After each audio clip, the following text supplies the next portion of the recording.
हम यहाँ बिहार में पॉलिटिकल अवेकनिंग और बिहारी नेशनलिज्म के उदय की बात कर रहे हैं, जो 1859 से 1912 की अवधि में उभरकर सामने आया। इस समय बंगाल के डोमिनेंस के खिलाफ बिहारी समाज ने अपनी स्वतंत्र आइडेंटिटी की मांग उठाई, जो अंततः 1912 में एक अलग बिहार प्रांत के गठन के रूप में कल्मिनेट हुई।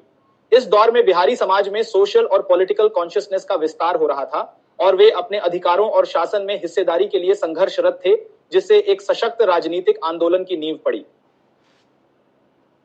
19वीं सदी के दूसरे भाग में बिहार का इतिहास इस बात से भी चिन्हित होता है कि बिहारी समुदाय, विशेष रूप से मुस्लिम समुदाय को छोड़कर, अपनी ही भूमि में व्यवस्थित रूप से पब्लिक सर्विसेज से बाहर रखा जा रहा था। शिक्षा की कमी के कारण शिक्षित बंगालियों ने प्रशासनिक पदों पर कब्जा कर लिया, जिससे बिहारी लोग और अधिक हाशिए पर चले गए। बंगाली वर्चस्व न केवल उनकी अंग्रेजी शिक्षा तक प्रारंभिक पहुंच का परिणाम था, बल्कि बिहार में समान शिक्षा प्रदान करने वाली संस्थाओं की कमी का भी परिणाम था। 1861 में बंगाल के जन शिक्षा निदेशक W.S. एटकिंसन ने बिहार की एजुकेशनल बैकवर्डनेस की ओर इशारा किया और बताया कि एम्प्लॉयमेंट अपॉर्चुनिटीज की कमी के कारण बिहार में शिक्षा के प्रति रुचि नहीं थी। उन्होंने 3 मई 1861 की अपनी रिपोर्ट में लिखा, बंगाल में अंग्रेजी शिक्षा का व्यावसायिक मूल्य है, यह भुगतान करती है, बिहार में इसके लिए मांग पैदा करनी होगी। एटकिंसन के प्रयासों ने 1862 से 63 में पटना कॉलेज की स्थापना की, जो बिहार में अंग्रेजी शिक्षा फैलाने का केंद्र बना और अंततः 1865 में डिग्री कक्षाएं प्रदान करने लगा। हालांकि प्रारंभ में इसका लाभ बंगाली लड़कों को ही मिला, जैसा कि 1872 में जॉर्ज कैंपबेल के ऑब्जर्वेशन से पता चलता है, जो इस बात से परेशान थे कि बिहार से लगभग सभी यूनिवर्सिटी कैंडिडेट्स बंगाली थे। स्थानीय बिहारी भागीदारी की कमी सामाजिक आर्थिक असमानताओं और गुणवत्तापूर्ण शिक्षा तक सीमित पहुंच का प्रत्यक्ष परिणाम थी। 1872 में बंगाल सरकार के एक पत्र में पटना कॉलेज में डिग्री कक्षाएं समाप्त करने का सुझाव दिया गया, जिसमें बंगालियों के वर्चस्व का उल्लेख किया गया था। प्रमुख बिहारी जैसे नवाब सोहराब जंग, राय जय किसेन और खुदा बख्श ने इस कदम का विरोध किया और 16 मई 1872 को एक विरोध मेमोरेंडम प्रस्तुत किया। उन्होंने तर्क दिया कि डिग्री कक्षाएं हटाने से बिहारियों में शिक्षा के प्रति उत्साह नष्ट हो जाएगा और वे मान लेंगे कि उन्हें केवल अधीनस्थ पदों के लिए नियत किया गया है, जबकि बंगालियों को प्रतिष्ठित पद प्राप्त होंगे। यह मेमोरेंडम उभरती हुई बिहारी पहचान में एक महत्वपूर्ण कदम था, क्योंकि यह उन पहली घटनाओं में से एक था जब समुदाय के प्रमुख व्यक्तियों ने सामूहिक रूप से शिक्षा और प्रतिनिधित्व के बारे में अपनी चिंताओं को व्यक्त किया। इन विरोधों के कारण सरकार ने अपना प्रस्ताव छोड़ दिया और पटना कॉलेज में डिग्री कक्षाओं को जारी रखने का निर्णय लिया। इसी बीच पटना डिवीजन के आयुक्त R.P. जेनकिंस ने 1870-71 में रिपोर्ट किया कि बिहारियों को बंगालियों द्वारा पब्लिक सर्विसेज से व्यवस्थित रूप से बाहर रखा गया था, जिन्होंने ऑफिसेज में वर्चस्व स्थापित किया था। उन्होंने बिहार के मूल निवासियों के लिए पोजीशंस आरक्षित करने की सिफारिश की, भले ही इससे प्रशासनिक दक्षता पर असर पड़े। जेनकिंस ने देखा कि लगभग सभी जिला कार्यालयों में बंगालियों की नियुक्ति हो रही थी और इससे रोजगार के परिदृश्य में महत्वपूर्ण असंतुलन उत्पन्न हो रहा था। उन्होंने सुझाव दिया कि बिहार में शिक्षा को प्रोत्साहित करने का प्रमुख उपाय यह है कि सरकारी एम्प्लॉयमेंट की गारंटी दी जाए। सरकार ने पटना डिवीजन में स्थानीय संस्थानों से शिक्षा प्राप्त करने वाले बिहारियों के लिए प्रोबेशनरी अपॉइंटमेंट्स आरक्षित करने का आदेश दिया, जबकि यह भी जोर दिया कि बिना विशेष अनुमति के किसी भी सरकारी कार्यालय में किसी बंगाली को नियुक्त नहीं किया जाएगा। इन उपायों के बावजूद पब्लिक सर्विसेज में बिहारियों की संख्या में बहुत कम सुधार हुआ। चुनौतियां केवल प्रशासनिक ही नहीं बल्कि सांस्कृतिक भी थी, क्योंकि बिहारियों की अंग्रेजी में प्रोफिशिएंसी अक्सर बंगालियों से कम थी, जो कि सरकारी पद प्राप्त करने के लिए एक महत्वपूर्ण क्राइटेरियन था। इस अवधि के दौरान एंग्लो इंडियन न्यूज़पेपर्स जैसे कि द इंग्लिशमैन ऑफ कोलकाता ने बिहार में बंगालियों के खिलाफ भावनाओं को बढ़ाने में महत्वपूर्ण भूमिका निभाई, जिसमें बंगालियों पर बिहार के रिसोर्सेज का अपने हित में शोषण करने का आरोप लगाया गया था। 7 फरवरी 1876 को उर्दू समाचार पत्र मुर्ग ए सुलेमान ने बिहार फॉर बिहारी की मांग उठाई, जिसके बाद कासिद और बिहार बंधु ने भी इसी तरह की भावनाएं व्यक्त की। बिहार बंधु ने लोकल कोर्ट्स में हिंदी के उपयोग को रोकने के लिए बंगाली वकीलों पर आरोप लगाया, जिसे बिहारी सांस्कृतिक पहचान को दबाने के एक जानबूझकर प्रयास के रूप में देखा गया। मुजफ्फरपुर के कलेक्टर C.F. वॉर्सले ने नोट किया कि इन समाचार पत्रों में एंटी बंगाली सेंटिमेंट्स ने शिक्षित बिहारियों में असंतोष के खिलाफ एक प्रोटेक्शन प्रदान की, लेकिन बिहारी असंतुष्टों द्वारा सेडिशियस पब्लिकेशंस के खतरे की चेतावनी दी। ऐसे समाचार पत्रों के उदय ने एक विकसित हो रही बिहारी चेतना को दर्शाया, जो धीरे धीरे अपनी शिकायतों और आकांक्षाओं को व्यक्त करना शुरू कर रही थी। बिहार बंधु और बिहार हेराल्ड जैसे समाचार पत्रों का उदय सामूहिक बिहारी पहचान के विकास में एक महत्वपूर्ण माइलस्टोन था। 1875 में पटना बार के बंगाली सदस्यों द्वारा प्रकाशित बिहार हेराल्ड को बिहारी लोगों ने एक बंगाली मैगजीन के रूप में देखा, जो बिहारी हितों का सही प्रतिनिधित्व नहीं करती थी। इस पत्रिका के लेख और एडिटोरियल्स अक्सर बंगालियों के पक्ष में झुके हुए होते थे, जिससे बिहारी समाज में इसे लेकर असंतोष बढ़ता गया। इस असंतोष ने एक विशिष्ट बिहारी वॉइस की आवश्यकता को जन्म दिया, जिसके परिणाम स्वरूप बिहार बंधु की स्थापना हुई। बिहार बंधु न केवल एक समाचार पत्र था, बल्कि यह बिहारी लोगों की आकांक्षाओं और निराशाओं को व्यक्त करने का एक महत्वपूर्ण मंच बन गया। इसका एडिटोरियल स्टांस बहुत ही स्पष्ट था, जिसमें अक्सर बंगाली वर्चस्व की आलोचना की जाती थी और सार्वजनिक कार्यालयों में बिहारियों के लिए अधिक प्रतिनिधित्व की मांग की जाती थी। इसने उन सोशल एंड पॉलिटिकल इश्यूज को उठाया जो बिहारी लोगों के लिए महत्वपूर्ण थे, जैसे कि शिक्षा में भेदभाव, एम्प्लॉयमेंट अपॉर्चुनिटीज की कमी और प्रशासन में बंगालियों का अत्यधिक प्रभुत्व। बिहार बंधु ने इन मुद्दों पर जोर देकर बिहारी समाज में अवेयरनेस फैलाने का काम किया और उन्हें अपने अधिकारों के लिए खड़े होने के लिए प्रेरित किया। इसके अलावा बिहार बंधु ने लोकल कोर्ट्स में हिंदी के उपयोग को बढ़ावा देने की भी मांग की, जो उस समय की महत्वपूर्ण सांस्कृतिक और भाषाई पहचान का हिस्सा था। बंगाली वकीलों द्वारा हिंदी के उपयोग को रोकने के प्रयासों के खिलाफ इसने मुखरता से आवाज उठाई, जिसे बिहारी सांस्कृतिक पहचान को दबाने के एक जानबूझकर प्रयास के रूप में देखा गया।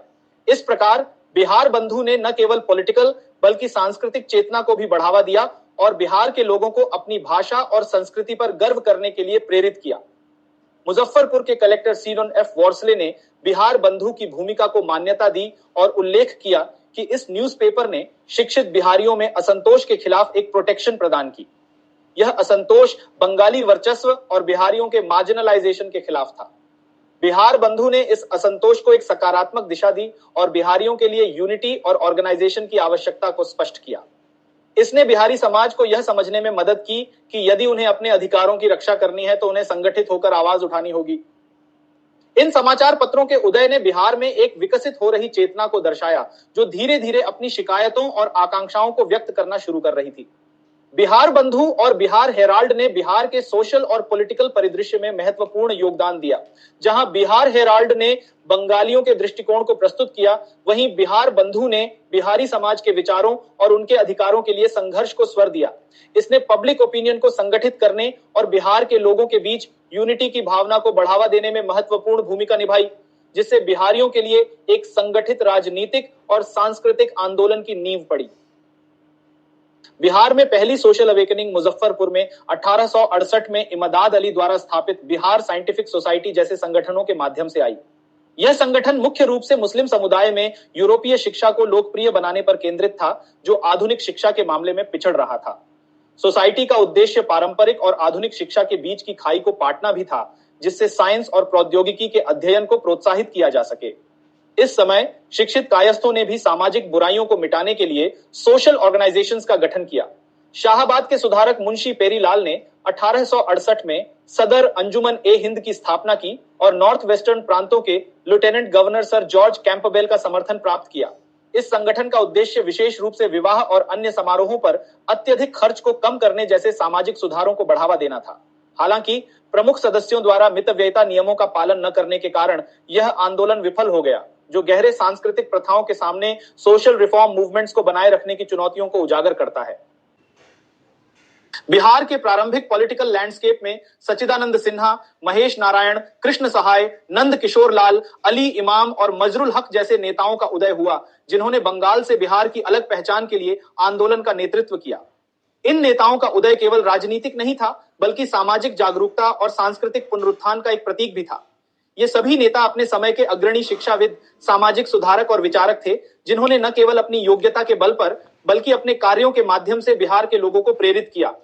ये नेता बिहार के भविष्य के लिए एक स्पष्ट दृष्टि के साथ आगे बढ़े, जिसमें उनकी सबसे बड़ी चुनौती बंगाल के प्रभाव से बिहार को अलग पहचान दिलाना था।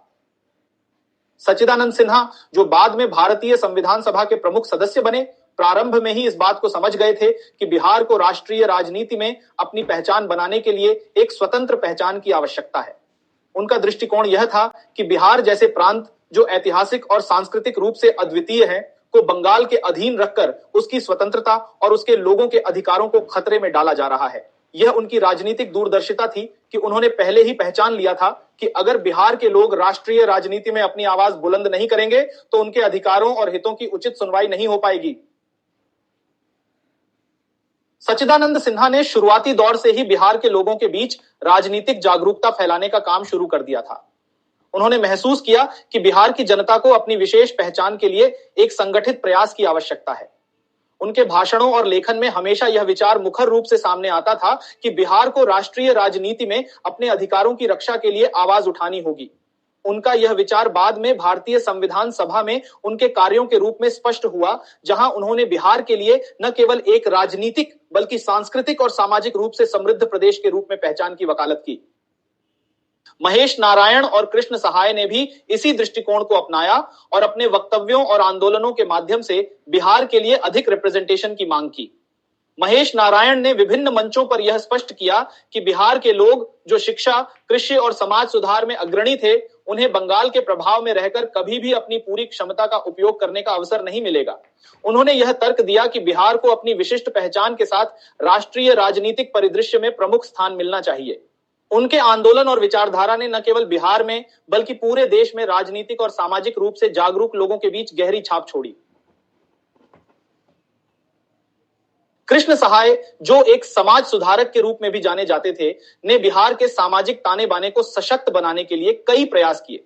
उनके नेतृत्व में बिहार में एक मजबूत राजनीतिक और सामाजिक आंदोलन उभरा, जिसने राष्ट्रीय स्तर पर बिहार की पहचान को और अधिक सुदृढ़ किया। उन्होंने बिहार के किसान और मजदूर वर्ग को भी संगठित किया ताकि वे अपने अधिकारों के लिए संघर्ष कर सकें।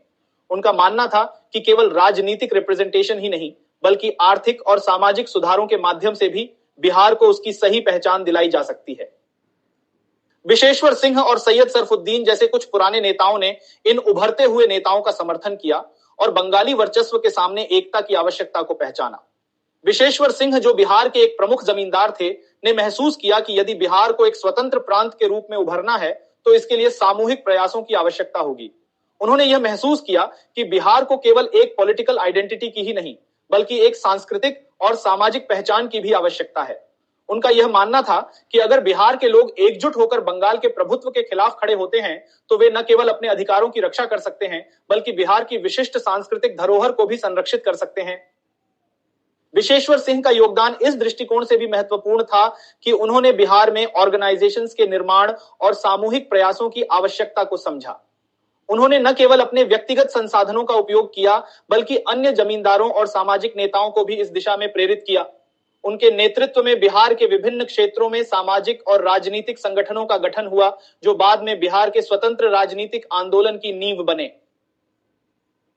सैयद सरफुद्दीन, जो शिक्षा और सामाजिक सुधारों के पक्षधर थे, ने बिहार की मुस्लिम आबादी के हितों की रक्षा के साथ साथ क्षेत्रीय एकता पर भी जोर दिया। उनका मानना था कि बिहार के मुस्लिम और हिंदू समुदायों को एक साथ मिलकर काम करना चाहिए ताकि बंगाल के वर्चस्व के खिलाफ एक संगठित और मजबूत राजनीतिक मोर्चा खड़ा किया जा सके। उन्होंने बिहार की मुस्लिम आबादी को यह समझाने का प्रयास किया कि अगर वे संगठित नहीं होंगे तो बंगाल के प्रभाव में वे भी अपने अधिकारों से वंचित रहेंगे।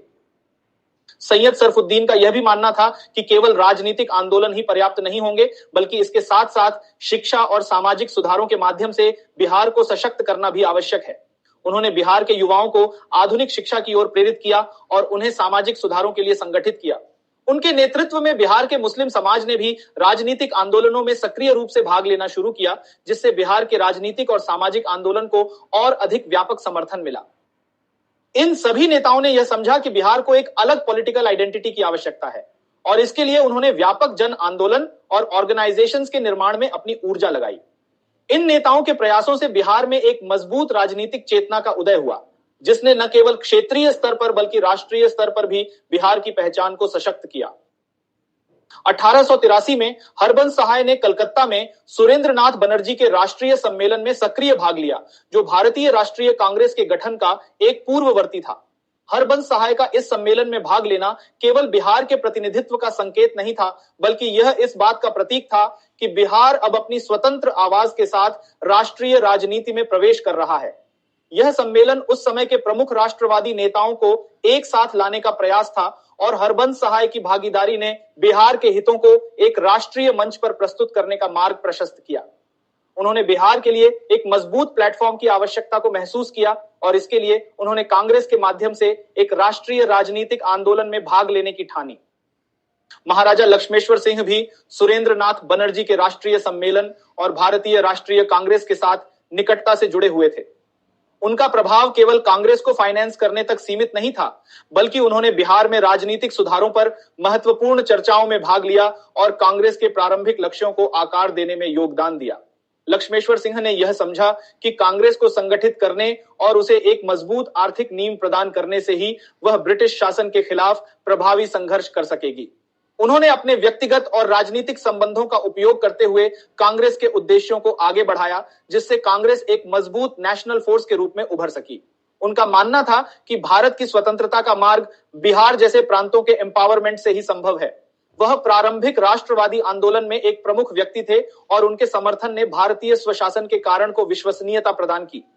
लक्ष्मेश्वर सिंह ने इस बात पर जोर दिया कि बिहार को एक स्वतंत्र प्रांत के रूप में न केवल अपने अधिकारों की लड़ाई लड़नी है, बल्कि उसे राष्ट्रीय राजनीति में भी अपनी जगह बनानी होगी।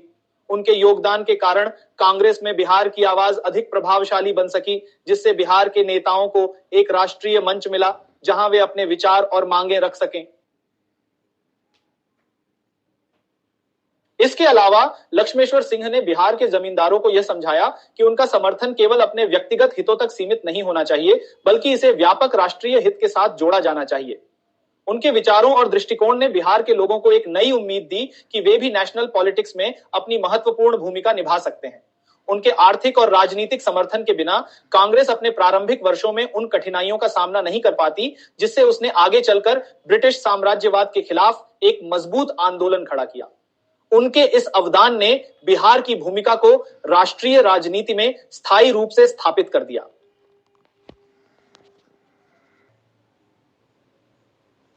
बिहार का बंगाल से अलग होने का आंदोलन न केवल बिहार के लिए एक स्वतंत्र राजनीतिक इकाई की मांग था, बल्कि यह भारत में भाषा आधारित प्रांत के लिए आंदोलन का प्रारंभिक उदाहरण भी था। यह आंदोलन बिहारी नेताओं की ओर से उठाई गई आवाज थी, जो मानते थे कि जब तक बिहार कलकत्ता के अधीन था, तब तक वह कभी भी राजनीतिक न्याय प्राप्त नहीं कर सकता था। बंगाल का प्रशासनिक केंद्र कलकत्ता था और वहां के राजनीतिक और आर्थिक निर्णयों में बंगाली हित प्रमुख रूप से हावी रहते थे। इस स्थिति में बिहार के लोग, चाहे वह शिक्षा हो, रोजगार हो या प्रशासनिक सेवाएं, हमेशा हाशिए पर ही रहते थे। बिहार के लिए एक अलग प्रांत की मांग धीरे धीरे एक व्यापक जन आंदोलन में बदल गई। यह आंदोलन केवल प्रशासनिक स्वायत्तता के लिए नहीं था, बल्कि यह बिहारी पहचान की रक्षा और उसे सुदृढ़ करने का भी प्रयास था। इस आंदोलन के दौरान बिहार के नेताओं ने इस बात पर जोर दिया कि बिहार की विशिष्ट सांस्कृतिक और भाषाई पहचान को संरक्षित किया जाना चाहिए और एक स्वतंत्र प्रांत का गठन इस दिशा में पहला कदम होगा। यह आंदोलन 1912 में अपनी परिणति पर पहुंचा, जब ब्रिटिश सरकार ने बिहार और उड़ीसा प्रांत का गठन किया। यह ब्रिटिश सरकार द्वारा भाषा आधारित प्रांतों के सिद्धांत की पहली मान्यता थी। इस नए प्रांत का निर्माण बिहार के इतिहास में एक महत्वपूर्ण माइलस्टोन था, क्योंकि इसने बिहारियों को उनके अपने मामलों पर अधिक नियंत्रण प्रदान किया और आत्मशासन के एक नए युग की शुरुआत की। इस निर्णय के साथ बिहार ने अपने राजनीतिक, आर्थिक और सांस्कृतिक विकास की दिशा में एक महत्वपूर्ण कदम उठाया। 1859 से 1912 की अवधि ने बिहार में महत्वपूर्ण परिवर्तन को चिन्हित किया। यह वह समय था जब बिहारी समाज राजनीतिक रूप से जागरूक हो रहा था और वह अपने अधिकारों के लिए एकजुट हो रहा था। इस समय तक बिहार शिक्षा और रोजगार के क्षेत्र में बंगाल के वर्चस्व के कारण हाशिए पर था, लेकिन जैसे जैसे राजनीतिक जागरूकता बढ़ी, बिहारियों में एकता और स्वायत्तता की भावना मजबूत होती गई। महाराजा लक्ष्मेश्वर सिंह, सच्चिदानंद सिन्हा और हरबंस सहाय जैसे नेताओं के प्रयासों ने बिहार को एक राजनीतिक आंदोलन के रूप में संगठित किया। इन नेताओं ने न केवल बिहार के राजनीतिक अधिकारों की वकालत की, बल्कि उन्होंने बिहार की सांस्कृतिक और भाषाई पहचान को भी संरक्षित करने की दिशा में काम किया। बिहार बंधु जैसे समाचार पत्रों की भूमिका ने इस आंदोलन को और अधिक व्यापक समर्थन दिलाया। बिहार के लिए एक अलग प्रांत की मांग केवल एक राजनीतिक आंदोलन नहीं था, बल्कि यह बिहारी समाज में एक नई चेतना और आत्मनिर्भरता की भावना का भी प्रतीक था। इस आंदोलन ने यह साबित किया कि बिहार के लोग अपने अधिकारों और पहचान के लिए संगठित होकर एकजुट संघर्ष कर सकते हैं।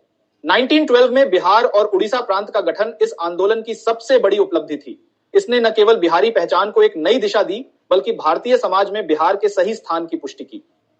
यह आंदोलन भारतीय राष्ट्रीय आंदोलन का भी एक महत्वपूर्ण हिस्सा था, जिसने आगे चलकर भारतीय स्वतंत्रता संग्राम में बिहार को एक प्रमुख भूमिका निभाने के लिए तैयार किया। बिहार के लिए यह आंदोलन न केवल प्रशासनिक स्वायत्तता की मांग थी, बल्कि यह एक मजबूत सांस्कृतिक और भाषाई पहचान की स्थापना का भी प्रयास था, जो आज भी बिहार की राजनीति और समाज में गहराई से निहित है। 1857-1858 के विद्रोह के बाद ब्रिटिश सरकार ने यह स्पष्ट रूप से महसूस किया कि भारत में शासन बनाए रखने के लिए स्थानीय जमींदारों और प्रमुख वर्गों को अपने पक्ष में करना आवश्यक था। इसीलिए उन्होंने बिहार के बड़े जमींदारों को टाइटल्स, ऑनर्स और गवर्नमेंट में इन्फ्लुएंशियल पोजीशंस देकर अपने साथ जोड़ लिया। लेकिन इसके साथ ही पेजेंट्स पर इन जमींदारों की पकड़ को धीरे धीरे कमजोर करने के लिए भी कदम उठाए गए, जिससे किसानों में ब्रिटिश सत्ता के प्रति विरोध को कम किया जा सके। इसके अलावा विद्रोह ने ब्रिटिश अधिकारियों को भारतीय जनता की मानसिकता और भावनाओं को बेहतर तरीके से समझने की आवश्यकता पर जोर दिया। इस संदर्भ में स्थानीय भाषा में शिक्षा का महत्व बढ़ा, ताकि ब्रिटिशर्स आम जनता से सीधे और प्रभावी रूप से संपर्क स्थापित कर सकें, विशेषकर उन लोगों से जो अभिजात वर्ग की रिफाइंड भाषाएं नहीं बोलते थे। 1857 के विद्रोह ने इंडिया में ब्रिटिश शासन के कई पहलुओं में एक महत्वपूर्ण मोड़ लाया, और इसका एक प्रमुख प्रभाव ब्रिटिश की भारतीय जनता के प्रति समझ पर पड़ा। ब्रिटिश अधिकारियों को यह एहसास हुआ कि इफेक्टिव ढंग से शासन करने के लिए उन्हें उन लोगों के विचारों और भावनाओं को और अधिक स्पष्ट और इमीडिएट समझने की आवश्यकता है, जिन पर वे शासन कर रहे थे। इस एहसास ने लोकल भाषा में शिक्षा के महत्व को उजागर किया, ताकि आम जनता के साथ सच्चा संपर्क स्थापित किया जा सके, जो एजुकेटेड अभिजात वर्ग की रिफाइंड भाषाएं नहीं बोलती थी। अधिकांश क्षेत्रों में इसका मतलब स्थानीय भाषा को प्रमोट करना था, लेकिन बिहार में एक दिलचस्प और डिवाइसिव विकल्प चुना गया। शिक्षा के लिए चुनी गई भाषा लोगों की सामान्य भाषा नहीं थी, बल्कि उर्दू थी, जो पर्शियन स्क्रिप्ट में लिखी जाती थी। बिहारी हिंदूज को यह भाषा विदेशी, अपरिचित और अल्टीमेटली असंबद्ध लगी। सरकार द्वारा स्थापित किए गए स्कूल लोकल सपोर्ट हासिल करने में विफल रहे। इसका परिणाम यह हुआ कि जनता औपनिवेशिक शिक्षा प्रणाली से अलग हो गई और पब्लिक एम्प्लॉयमेंट के अवसरों से वंचित रह गई, जो उन लोगों को मिले जिन्होंने उर्दू या फारसी में प्रोफिशिएंसी हासिल की थी, अर्थात मुस्लिम आबादी और कुछ बंगाली प्रवासी। असंतुलन स्पष्ट था। मुस्लिम समुदाय कुछ विशेषाधिकार प्राप्त हिंदू समूहों जैसे कायस्थों के साथ पब्लिक ऑफिसेज में महत्वपूर्ण भूमिकाएं हासिल करने में कामयाब रहे। वहीं अंग्रेजी ज्ञान वाले बंगाली प्रवासी प्रशासनिक पदों को भर रहे थे। बिहारी लोग, जो बहुसंख्यक थे, इन अवसरों से वंचित रह गए, क्योंकि वे ऑफिशियल भाषाओं को पढ़ या लिख नहीं सकते थे। इस डिस्क्रिमिनेशन का सामना करते हुए इस समस्या को हल करने के लिए पहला महत्वपूर्ण प्रयास 1862 में छोटा नागपुर के कमिश्नर E.T. डाल्टन द्वारा किया गया। डाल्टन ने लोहरदगा और हजारीबाग की अदालतों में उर्दू के स्थान पर हिंदी या तो नागरी या कैथी स्क्रिप्ट में लाने का सुझाव दिया। इसने छोटा नागपुर के सार्वजनिक क्षेत्र में हिंदी की शुरुआत को चिह्नित किया और सरकार ने इस परिवर्तन को मंजूरी दी, लेकिन प्रोग्रेस सीमित थी। बिहार के अन्य हिस्सों में कोई बदलाव नहीं हुआ और वे अभी भी पुराने उर्दू प्रणाली से बंधे रहे। अगला महत्वपूर्ण धक्का तब आया जब जॉर्ज कैम्पबेल ने 1871 से 1874 के बीच बंगाल के लेफ्टिनेंट गवर्नर के रूप में सेवा की। कैम्पबेल अपने समकालीनों से अलग थे। उन्होंने बंगाल के बाहर, विशेष रूप से पंजाब जैसे क्षेत्रों में सेवा की थी, और वे कैलकाटा बेस्ड ब्रिटिश अधिकारियों के बिहार के प्रति उदासीन दृष्टिकोण से सहमत नहीं थे। कैम्पबेल ने महसूस किया कि बिहार विशिष्ट है और इसकी अनूठी कल्चर, भाषा और पहचान के लिए मान्यता की आवश्यकता है। उन्होंने देखा कि बिहारी मूल रूप से हिंदुस्तानी थे, जिनकी सांस्कृतिक और भाषाई संबंध हिंदी भाषी हृदय भूमि से थे। 1871 में बिहार की यात्रा के दौरान कैम्पबेल उर्दू के प्रभुत्व से हैरान थे, जो भाषा दिल्ली के दरबारों और सैन्य शिविरों में उत्पन्न हुई थी और जो अभी भी बिहार के स्कूलों और सरकारी कार्यालयों में प्रभावी थी। उन्होंने 4 दिसंबर 1871 को स्थानीय भाषाओं की शिक्षा पर मिनट लिखा, जिसमें बिहार की शिक्षा प्रणाली में फारसीकृत उर्दू के निरंतर उपयोग की आलोचना की। उन्होंने इसे मिश्रित भाषा कहा और हिंदी को स्कूलों, पब्लिक ऑफिसेज और दैनिक शासन में उर्दू के स्थान पर लाने की इच्छा व्यक्त की। बंगाल सरकार ने 1872 में जवाब दिया। हिंदी को बिहार के स्कूलों में पढ़ाई जाने वाली प्राइमरी लैंग्वेज बनाना था। उच्च स्तर की हिंदुस्तानी, जो अधिकतर कानूनगो और याचिका लेखक बनाने के लिए उपयुक्त थी, उसकी शिक्षा को हतोत्साहित किया गया और इसके बजाय हिंदी को बिहार के प्रत्येक सरकारी स्कूल में पहली भाषा के रूप में पढ़ाया जाना था। सरकार ने आगे कहा कि कोई भी हिंदू स्टूडेंट उर्दू नहीं पढ़ेगा जब तक कि वह हिंदी में प्रोफिशिएंसी प्राप्त न कर ले। उर्दू शिक्षा को मुख्य रूप से मुस्लिम संस्थानों तक सीमित कर दिया गया। जैसे जैसे हिंदी धीरे धीरे छोटा नागपुर और बिहार के अन्य जिलों में प्रमुख होती गई, इसके प्रभाव पोलराइजिंग थे। कलकत्ता में बंगाली एडमिनिस्ट्रेशन ने बिहार के स्कूलों में मुस्लिम शिक्षकों के प्रभाव को कम करने का प्रयास किया और सुझाव दिया कि बंगाली मुसलमानों को बंगाल की ओर देखना चाहिए, जहां वे बहुसंख्यक थे लेकिन उनकी शैक्षिक प्रभाव सीमित थी। हिंदी, नागरी या कैथी स्क्रिप्ट में धीरे धीरे कोर्ट्स और सरकारी कार्यालयों में प्रवेश करने लगी, लेकिन इसका सामना रेजिस्टेंस से हुआ। सरकार ने एक बैलेंस्ड दृष्टिकोण अपनाया। जबकि पर्शियन फॉर्मल रिकॉर्ड कीपिंग के लिए लिपि बनी रही, हिंदी को पब्लिक नोटिफिकेशंस, प्रोक्लेमेशंस और बॉन्ड्स में उपयोग किया जाना था। हालांकि यह प्रक्रिया बिना बाधाओं के नहीं थी। फारसी और उर्दू में शिक्षित पुराने हितधारकों ने कड़ा रेजिस्टेंस किया। हिंदी को ऑफिशियल लैंग्वेज बनाने के खिलाफ याचिकाएं दायर की गईं। दूसरी ओर हिंदी के सपोर्टर्स जैसे 1873 में प्रकाशित होने वाले अखबार बिहार बंधु के नेतृत्व में तर्क दिया कि सुधार पर्याप्त नहीं थे और अदालतों और कार्यालयों की एकमात्र ऑफिशियल भाषा के रूप में हिंदी की मांग की। बंगाल के लेफ्टिनेंट गवर्नर रिचर्ड टेम्पल ने 1874 में आदेश जारी किए कि बिहार भर में ऑफिशियल रिकॉर्ड और प्रक्रियाओं में हिंदी का उपयोग किया जाना चाहिए। इसका पुरानी व्यवस्था के क्लर्क्स और कानूनी अधिकारियों से कड़ा विरोध हुआ, जिन्होंने इन सुधारों के कार्यान्वयन में देरी की और विरोध किया। हाई कोर्ट ने जवाब में सिविल कोर्ट के जजों को निर्देश दिया कि वे सुनिश्चित करें कि उनके क्लर्क नागरी स्क्रिप्ट सीखें और नई प्रणाली के प्रति अपनी प्रेजुडिसेस को दूर करें। इस धक्का के बावजूद पुराने हितधारकों ने रेजिस्टेंस जारी रखा।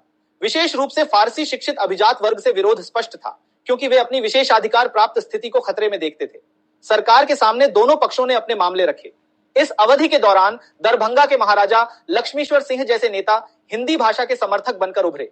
उन्होंने हिंदी को प्रमोट करने के लिए व्यक्तिगत कदम उठाए, जैसे हिंदी में पुस्तकों के लेखकों के लिए पुरस्कार स्थापित करना, जिससे लोकल भाषा में लिटरेरी कंट्रीब्यूशन को प्रोत्साहन मिला। 1880 के दशक तक बंगाल के लेफ्टिनेंट गवर्नर एशली ईडन ने माना कि केवल सरकारी निर्देश पर्याप्त नहीं थे। अप्रैल 1880 में उन्होंने स्वीकार किया कि पहले के सरकारी आदेशों को प्रणाली के भीतर लोगों की असहयोगिता के कारण बड़े पैमाने पर अनदेखा कर दिया गया था।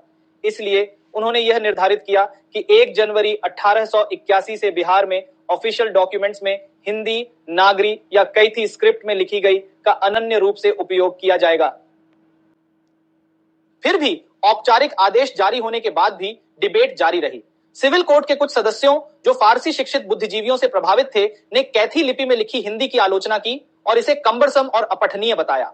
नेशनल मोहम्मडन एसोसिएशन ने यहां तक कि वायसराय से याचिका दायर की, जिसमें उर्दू को अदालत की भाषा के रूप में बहाल करने की मांग की गई, लेकिन अनुरोध को अस्वीकार कर दिया गया।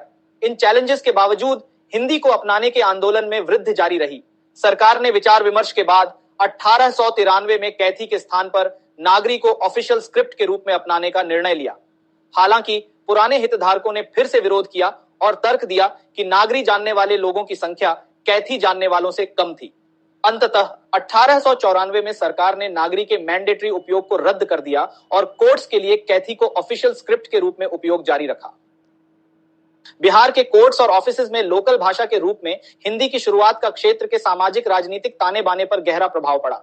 इसने हिंदू और मुस्लिम शिक्षित अभिजात वर्ग के बीच एक विभाजन पैदा किया, जिसमें प्रत्येक समूह अपनी शक्ति बनाए रखने का प्रयास कर रहा था। इसके बावजूद यह सुधार बिहारी हिंदूज के लिए एक महत्वपूर्ण माइलस्टोन था, जिसने सांस्कृतिक पुनरुत्थान और पब्लिक एम्प्लॉयमेंट तक पहुंच के द्वार खोले। यह भाषाओं की लड़ाई थी, लेकिन अपने मूल में यह आइडेंटिटी, रिकॉग्निशन और बदलते कॉलोनियल परिदृश्य में समानता की लड़ाई थी। पटना के कलेक्टर G.A. ग्रियर्सन और बिहार डिवीजन के स्कूलों के निरीक्षक भूदेव मुखर्जी जैसे व्यक्तिगत समर्थकों की भूमिका हिंदी के लिए सपोर्ट जुटाने में महत्वपूर्ण थी।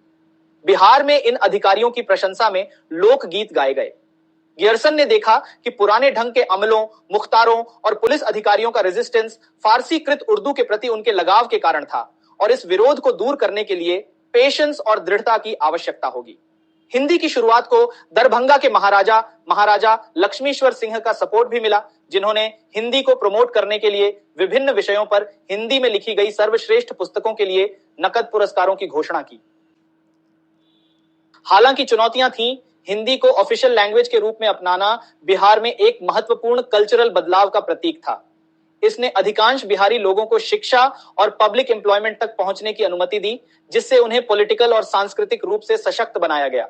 इसने विभिन्न कम्युनिटीज के बीच बढ़ते टेंशन्स को भी उजागर किया, क्योंकि भाषा औपनिवेशिक प्रशासन में पहचान और शक्ति का प्रतीक बन गई थी। सुधार, हालांकि धीरे धीरे और अक्सर रेजिस्टेंस के साथ, बिहारी लोगों के सांस्कृतिक पुनरुत्थान और व्यापक इंडियन संदर्भ में उनकी पहचान की घोषणा की नींव रखी।